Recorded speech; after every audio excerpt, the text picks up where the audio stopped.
This is my first one, unfortunately. I was on vacation for a couple years prior to this, so just want to make it a point to get back to this one. As not just because we're getting recognized as the team, but I just wanted to get back and see the fellas, and it seems like a great event so far. So, what's it like being honored? And was your last team too? Yeah, it's pretty humbling. A lot of the guys and I've been talking, and it's incredible that, you know, the Hilton Magic and all the things that have happened here since, we can kind of say we had a stake in that and we were a part of that, and could also almost argue that we were the beginning of that. So that's pretty exciting. It's a big thing for us. All the 84 and 85 guys have talked, and it's huge for us. It brings back a lot of good memories.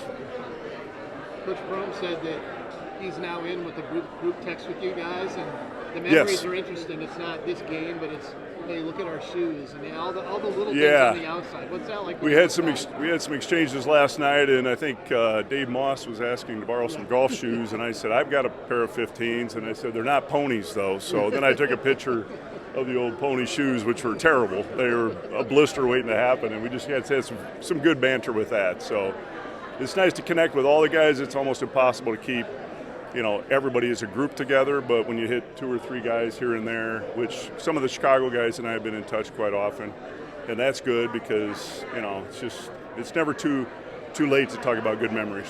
What do you think about Iowa State basketball today? I'm excited about it. I don't really ever miss a game. I come to some, but I literally love to watch the style of play. It hasn't changed a lot, I don't think. The nature of the game has changed a lot, but they play fast, they play loose. That's kind of what we did, and I think that's similar. The talent level is obviously a whole lot different, a lot of bigger, stronger guys, but you can kind of see some relative things to what they're doing now, and they're a blast to watch, and I like how they give them a lot of freedom. It's got to be fun, and it seems like that's how you get recruits. You got to have a fun style of play, and they look like they really have that. And that's paying off because Prohm right now has, whatever it is, 8 guys in the NBA. I mean, right. Prohm/Fred. Sorry. Oh, no problem. Prohm/Fred. Yes. They've got like 8 guys in the NBA, so it's.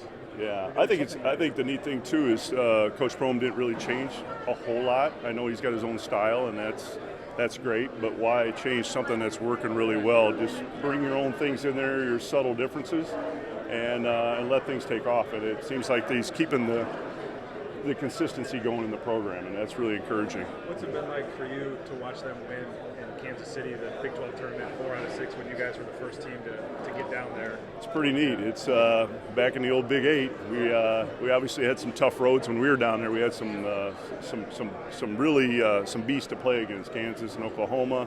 We fared pretty well down there and got to the finals. Senior year, we got to the finals, lost to Oklahoma in a really tight game. But to see them get down there and really kind of take the lead as far as winning the tournament a lot of years, that's encouraging because that builds momentum to get into the tournament and builds a lot of confidence. Does it feel bigger now because it had been, I think, 41 years since Iowa State had been in the NCAA tournament? Big breakthrough. Were they buzzing around town, or does the importance of you guys breaking through kind of amplify with each passing year as you look back on it? Yeah, this year I think it probably hit home more than ever that, you know, you hear the Hilton Magic when you hear Dick Vitale and you hear everybody talk about it and you go, wow, that is real. And we were there. We were there, which is pretty neat. And knowing that my freshman and sophomore year, or our freshman and sophomore year, was good crowds but a little sparse. And then I think junior and senior year we sold out both years. And that energy coming from that crowd is, you know, unmatched. And I think that's where the home court advantage just came into play, because we had no business beating some of the teams we did a bit at home with talent.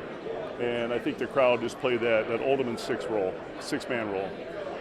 I know that Harry Stevens is often credited with kind of being your team was, but kind of the father, like certain cheers went up when he had shots. What was it like playing with him? Do you remember the transition from not as full to, wow, this is something? Oh, I definitely do. And, you know, Barry was a heck of a player. You think about it, if the three-point line existed, how many points that kid would have put up? It's unbelievable. He shot a lot of deep shots. Probably the best pure shooter I've seen at watching any level, for at least in that era. And a lot of energy. He just was a good leader. And I just think he helped put the stamp. Without Barry, it would have been a lot more difficult, obviously. It would have been a lot more difficult. We miss him, though. Yeah, we miss him.